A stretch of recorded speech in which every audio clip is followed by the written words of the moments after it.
வணக்கம். கரூர் சம்பவத்துக்கு அப்புறம் நேற்றைய தினம் நடிகர் விஜய் அவங்களுடைய கட்சி நிர்வாகிகள் எல்லாத்தையும் சந்திச்சு பேசுற ஒரு கூட்டத்தை ஏற்பாடு பண்ணியிருக்கிறார். அந்த கூட்டத்துல அவர் பேச ஆரம்பிச்ச உடனே அவர் பேசினது என்னன்னா, குறுகிய மனம் கொண்ட முதலமைச்சராம். யாரு? நம்முடைய முதலமைச்சரை பார்த்து சொல்றாரு, அதிகார மயக்கத்துல முதலமைச்சர் ஆடுறாரு, அப்புறம் அரசியல் ஆதாயம் தேட ஆரம்பிச்சுட்டாரு, அப்புறம் அரசியல் ஆட்டத்தை ஆட தொடங்கிட்டாரு, கபட நாடக திமுக இப்படியெல்லாம் பேசுற நடிகர் விஜய், நான் உங்களை பார்த்து ஒரே ஒரு கேள்வியை மட்டும் கேட்கிறேன். அரசியல்ல ஆதாயம் தேடணும்னு அவசியம் திராவிட முன்னேற்ற கழகத்துக்கு என்றைக்குமே கிடையாது. உங்களை மாதிரி இத்தனை வருஷமா படம் நடிச்சுட்டு இன்னைக்கு அப்படியே அதிகாரம் வேணுங்கிறதுக்காக அரசியலுக்கு வந்தவங்க திராவிட முன்னேற்ற கழகம் கிடையாது.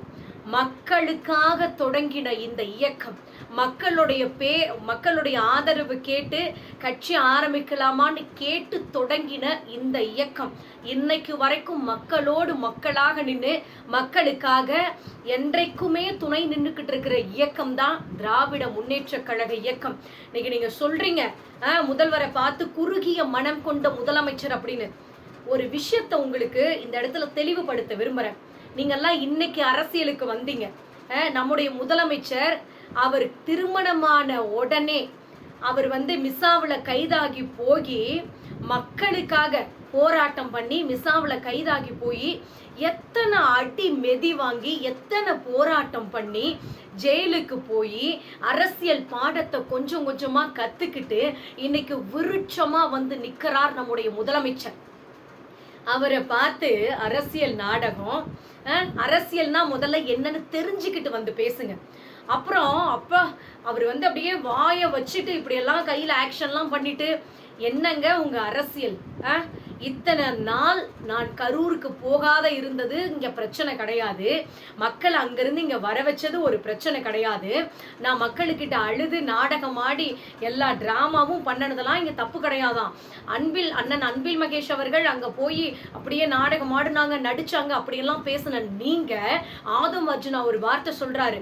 என்னன்னா, எங்க அண்ணன் காலையில இருந்து சாயந்தரம் வரைக்கும் சாப்பிடாத அழுதுகிட்டே இருந்தாரு. நாங்க பார்த்தோமா அவர் அழுததை? நான் கேட்குறேன்.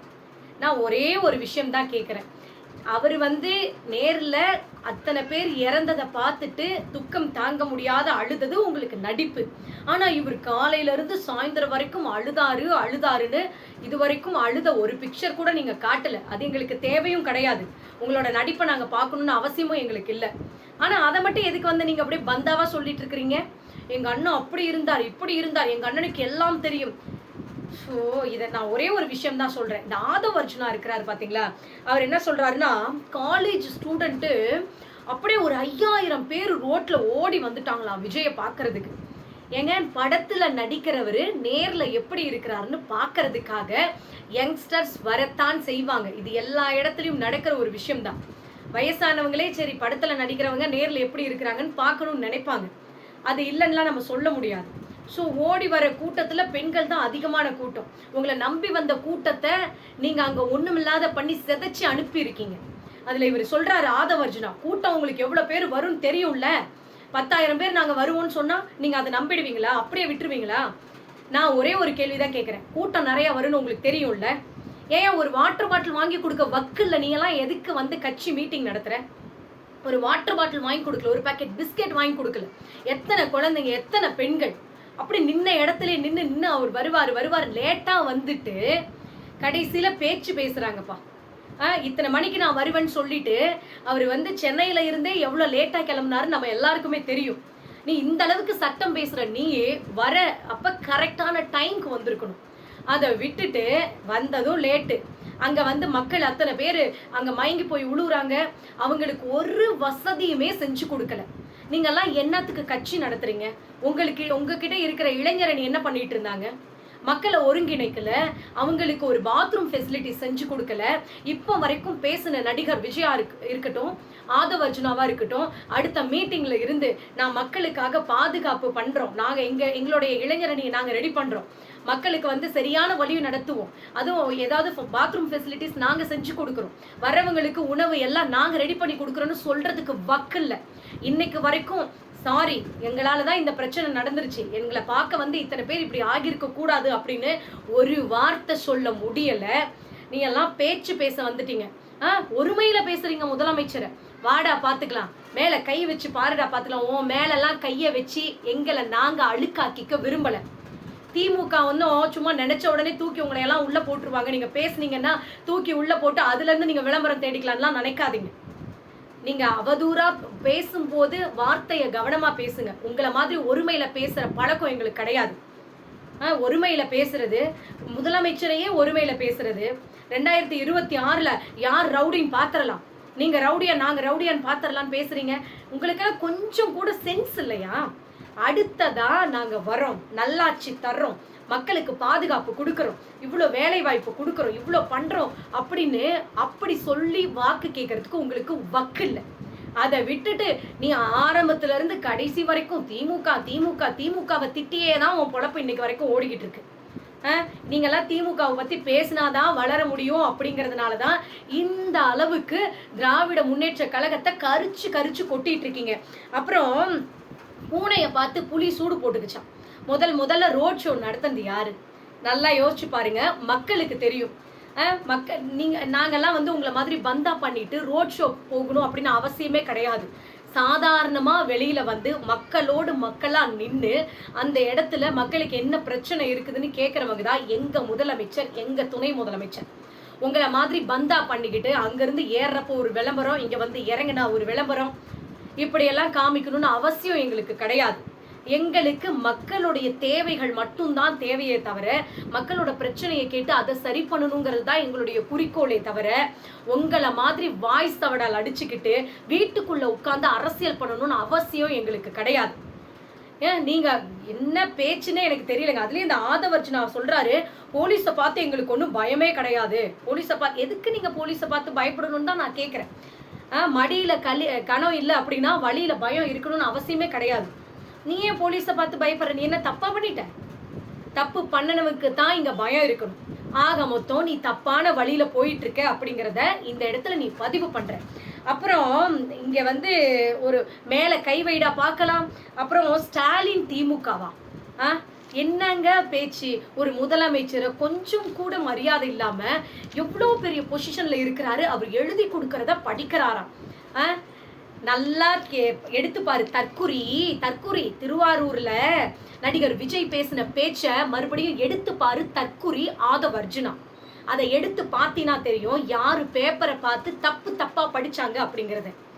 எங்க முதலமைச்சர் தப்பா படிக்கணும்னு அவசியமும் கிடையாது. பார்த்து எல்லாத்துக்குமே ஒரு குறிப்பு இருக்கத்தாங்க செய்யும். சாதாரணமா எல்லாரும் பேசுறாங்க அப்படின்னா, மேடையில பேசுறாங்க, மைக்ல பேசுறாங்கன்னா நோட்டு புக்கு வச்சுட்டு தான் பேசுவாங்க. அது சாதாரண விஷயம் தான். ஒரு பேப்பர்ல வச்சுட்டு குறிப்பு எடுத்து பேசுறது அது வழக்கம் தான். அது விஜயா இருந்தாலும் சரி, யாரா இருந்தாலும் சரி. ஆனா எழுதி கொடுத்ததை அப்படியே ஒண்ணு விடாம மனப்பாடம் பண்ணி கக்கி அதையும் தப்பா சொல்ற தற்குறி விஜய், அதுக்கு சப்போர்ட் பண்ணிட்டு இருக்க ஆதவர்ஜுனா. நீ போய் திருவாரூர்ல அவர் பேசின அந்த பேச்சை எடுத்து பாரு. உங்களுக்கு தெரியும் யார் தப்பா பேசுறாங்க, யார் எழுதி கொடுத்ததை மனப்பாடம் பண்ணி வந்து கக்குறாங்கன்னு உங்களுக்கு நல்லாவே தெரியும். இப்படியெல்லாம் நீங்க பேசிட்டு ஆவுனா திமுகவை எப்ப பார்த்தாலும் குறை சொல்லிட்டே இருக்கீங்க. அப்புறம் இன்னொன்னு, கூட்டம் எவ்வளவு வரும் அப்படின்னு உங்களுக்கு தெரியும்ல அப்படின்னு சொல்லி கேக்குறீங்களே. உங்களுக்கு தெரியாது கூட்டம் எவ்வளவு வரும்னு? நான் ஏற்கனவே சொல்லிட்டேன். இந்த கரூர் சம்பவத்தை பத்தி மறுபடி பேசுறதுல எனக்கு உடன்பாடு கிடையாது. ஒரே ஒரு விஷயம் அவங்க சொல்லியிருந்தாங்கன்னா என் மனசு ஆறி இருக்குங்க. கரூர் சம்பவம் என்னை பார்க்க வந்துதான் இத்தனை மக்கள் இறந்து போயிருக்காங்க. நடந்திருக்க கூடாது, நடந்ததுக்கு வருத்தம் தெரிவிச்சுக்கிறேன், வந்தவங்களுக்கு மன்னிப்புங்க அப்படின்னு சொல்லி ஒரு வார்த்தை இவர் அன்னைக்கு சொல்லியிருந்தாரு அப்படின்னா இந்த அளவுக்கு யாரும் பெருசா சொல்லியிருக்க மாட்டாங்க. இதுக்கு மேல இந்த தப்பு நடக்காம நாங்க பாத்துக்கிறோம் அப்படின்னு அவர் சொல்லியிருந்தா இவர் ஒரு தலைவர். அதை விட்டுட்டு திமுகவை எதிர்ப்போம், திமுகவை ஒழிப்போம், திமுகவை அழிச்சே தீருவோம், இவங்களோட மாடல் தெரியும், இவங்களோட அஜெண்டா தெரியும், நீ எந்த பக்கம் உனக்கு ஆதாயமோ அந்த பக்கம் காலை பிடிக்கிற ஆளு ஆதவர்ஜுனா. பிறர் ஆசைக்கும் தேவைக்கும் வாழ்வுக்கும் வசதிக்கும் ஊரார் கால் பிடிப்பார். ஒரு மானம் இல்லை, அதில் ஈனம் இல்லை, அவர் எப்போதும் வால் பிடிப்பார். இது ஆதவர்ஜுனா உனக்கு தான் முழுக்க பர்ஃபெக்டா பொருந்தும். எல்லா இடத்துக்கும் போயிட்டு வந்துட்டேன். திமுக, விசிக எல்லா இடத்துக்கும் போயிட்டு கடைசியில் நமக்கு எந்த இடத்துக்கு போனால் நம்ம பந்தாவா தெரியும், நம்ம அப்படியே ஹைலைட்டாக எல்லாத்து முன்னாடியும் தெரியலாம் அப்படிங்கிறதுக்காக இன்னைக்கு நடிகர் விஜயோட கட்சியில் தாவைக்காவில் போய் சேர்ந்துட்டீங்க. இப்படியெல்லாம் போய் நேரத்துக்கு தகுந்த ஒரு நடிப்பு நடிச்சுக்கிட்டு யாருக்குமே உண்மையா இல்லாத, அட்லீஸ்ட் விஜய்க்காவது உண்மையா இருப்பா. அங்கேயும் போயிட்டு கொஞ்ச நாள் இவங்களோட அஜெண்டாவை நான் தெரிஞ்சுக்கிட்டேன்னு வேற யார் கட்சியிலேயாவது போய் சேர்ந்துறாரு. இப்படியெல்லாம் மாறி மாறி மாறி மாறி போற நீங்கெல்லாம் திமுகவை பத்தி பேசுறதுக்கு எந்த ரைட்ஸும் கிடையாது. ஃபர்ஸ்ட் என்னை பொறுத்த வரைக்கும் மக்கள் தெளிவா இருக்கணுங்க. மக்களுக்காக அரசியலுக்கு வந்தாரா இல்ல திமுகவை எதிர்க்கணும், அழிக்கணும், ஒழிக்கணுங்கிறதுக்காக அரசியலுக்கு வந்தாங்களா அப்படிங்கிறத இந்த இடத்துல நாம தெரிஞ்சுக்கணும். திமுகவை அழிக்கணும்னு நினைச்சு வந்தவங்க எல்லாம் வழி தெரியாம இருந்த தடம் தெரியாத போயிருக்கிறாங்க. அதெல்லாம் இப்ப நம்மளுக்கு தேவையில்லாத விஷயம். ஒரே ஒரு விஷயம் மக்கள் புரிஞ்சுக்கணும், இந்த அரசியல் எப்படி நடக்குது. இங்க திமுகவை வச்சு எல்லாரும் நம்ம திமுகவை எதிர்த்தோம் அப்படின்னா நாம பெருசா தெரியலாம் அப்படிங்கிறதுக்காக இந்த தாவேக்காவில் இருக்கிற அத்தனை பேரும், அதுலயும் முக்கியமா இந்த விஜய், ஆதவ் அர்ஜுனா, இன்னும் அவங்க கூட இருக்கிற சில நிர்வாகிகள், இவங்கெல்லாம் அப்படியே எப்படி சொல்றது, திமுகவை எதிர்க்கிறோம், அழிக்கிறோம் இந்த வார்த்தையை தவிர அவங்க வாயில இருந்து ஒண்ணுமே வராது. நல்லா யோசிச்சு பாருங்க. இது வரைக்கும் மக்களுக்காக இவ்வளோ பண்றேன் அவ்வளோ பண்றேன்னு எந்த வார்த்தையும் வர கிடையாது. 2026 யார் ரவுடின்னு பாக்குறேன்னு இந்த இடத்துல சவால் விட்டுருக்கிறார் ஆதவ் அர்ஜுனா. மக்கள் இதுக்கெல்லாம் சரியான பதிலடி கொடுப்பீங்க அப்படிங்கிற ஒரு நம்பிக்கையோட இந்த வீடியோ பதிவு உங்களுக்கு நான் போடுறேங்க. இதை பத்தி நீங்க என்ன நினைக்கிறீங்கன்னு மறக்காம கமெண்ட் பண்ணுங்க. அப்புறம் முக்கியமான விஷயம், தாவேகாவில் இருக்கிற சில தற்குறிகள், சில தொண்டர்கள்ங்கிற பேர்ல இருக்கிற ரசிகர்கள், சில பேரை தான் சொல்றேன், நான் எல்லாரையும் சொல்ல கிடையாதுங்க. இங்கே நல்லவங்க நிறைய பேர் இருக்கீங்க. சில பேர் பல கருத்துக்களை நீங்க கமெண்ட்ஸா பதிவு பண்ணுவீங்க. அதுல முக்கியமா சொல்லணும்னா ஒரு பெண் அப்படின்னு கூட பார்க்காம பயங்கரமா ஆபாசமான வார்த்தையில கமெண்ட்ஸ் பண்ணியிருக்கீங்க. அதாவது எனக்கு வந்தது ஒரு சிலர் தான் வந்திருக்கு.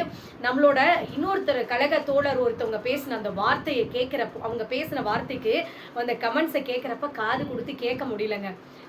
ஒரு தலைவன் எவ்வளியோ தொண்டனும் அவ்வளின்னு சொல்லுவாங்க. விஜயோடைய லெவல் இப்படித்தான் இருக்கு அப்படிங்கறத இவங்க ப்ரூஃப் பண்றாங்க. உண்மையாவே நீங்க அவங்களுடைய தொண்டர்களா இருக்கீங்க அப்படின்னா இந்த மாதிரி ஆபாசமான வார்த்தைகள்லாம் பேசாதீங்க. நடிகர் விஜய் அவர்கள் கொஞ்சம் சொல்லி புரிய வைங்க. அப்படி அதை பத்தி மக்கள் என்ன நினைக்கிறீங்கன்னு மறக்காம கமெண்ட் பண்ணுங்க. நன்றி, வணக்கம்.